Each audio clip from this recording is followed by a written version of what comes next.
বাবার বাড়িতে এসে সত্যি আমি অনেক বেশি অলস হয়ে গেছি। আর প্রত্যেকদিন ঘুম থেকে উঠে দেখি মার রান্না মোটামুটি শেষ। আর আজকে ঘুম থেকে উঠে দেখি যে রান্না প্রায় শেষই হয়ে গেছে। তারপরে এখানে বাবু আমাদের ক্ষেত থেকে সবজি নিয়ে এসেছে। আর মা এখানে সবজি কাটছে, দেখো কত ফ্রেশ ফ্রেশ সবজি।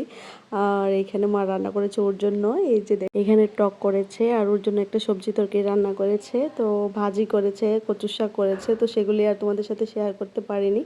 তারপর রান্না খাওয়া শেষ করে দেখো এখানে আমরা ভাই বোন মিলে একটু শুয়ে শুয়ে গল্প করছিলাম। আর দেখো ওর কি রিয়াকশান ছিল। আর তার মধ্যেই চলে এলো যে হালকা বাতাস বাতাস বলতে আজকে মনে হয় বৃষ্টি আসবে। আর এই বৃষ্টির মধ্যে দেখো তাদের কাণ্ড। আর ও লুকিয়ে লুকিয়ে আম খাচ্ছিল, আর আমি যখন গিয়ে ভিডিও করছিলাম তখন দৌড়ে পালাচ্ছিল। আর দেখো তারা সবাই মানে কি খেলা করছে এই দুপুরে।